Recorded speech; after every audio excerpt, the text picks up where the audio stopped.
here's something I want to point out, which I think is really interesting and relevant to the letter. Because the issue of transparency was one of the themes within the letter, and how do we know where this is being used, and what's the EPA doing with this? Are they saving this for the second coming? How ridiculous, right? This is the problem I have with the author and his tone with the letter. Is he brings up this theme of transparency.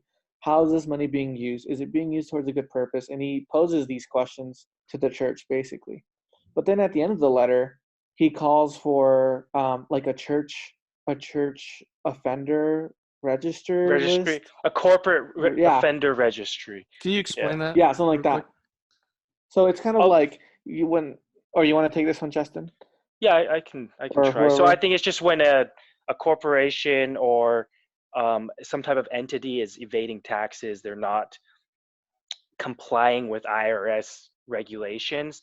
The IRS, he's calling for the IRS to compile a list of these corporations so we know which ones have offended it. Okay, so it's like they're going to be kind of they're going to be kind of scrutinized more closely, like, oh, they've offended, like like a sex offender list. But in this case, a corporate registry. Yeah. Now here's the thing. So he's calling for that. He's also calling for members to propose like legislative, to demand transparency and stuff like that.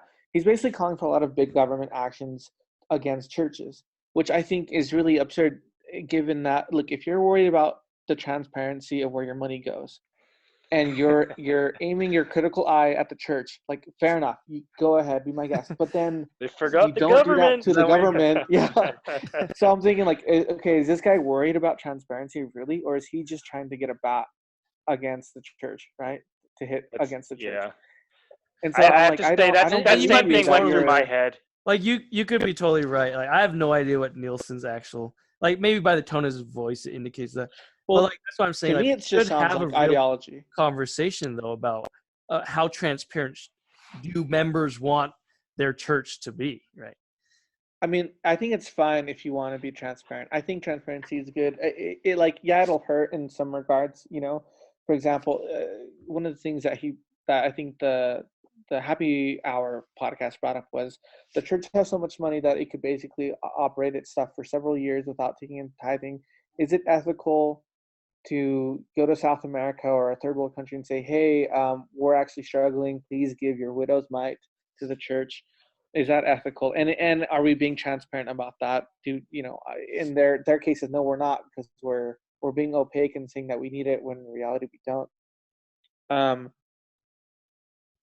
So okay, a quick comment on that, because like on the one hand, I agree. Like as a missionary or as a bishop or as someone talking on Sunday, I would feel completely unethical saying that to someone living in a poor country, and I have never said anything like that.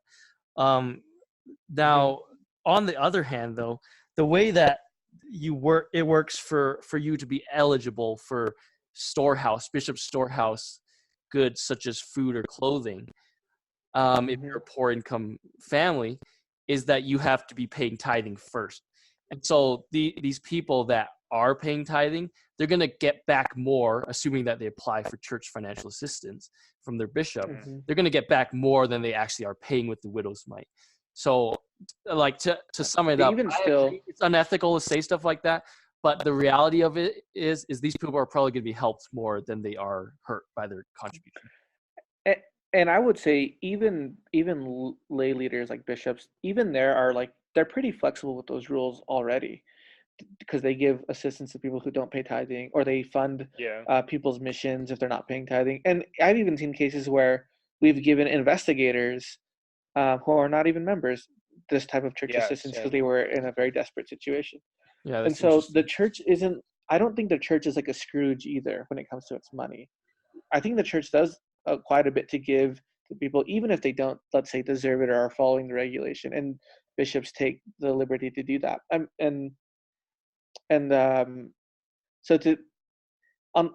if the church is going to be generous and even, like, let's say, not follow its own rules regarding how we give away, I think it's fair for them to say, like, hey, we give away even when people don't deserve it, even when they don't follow our policies.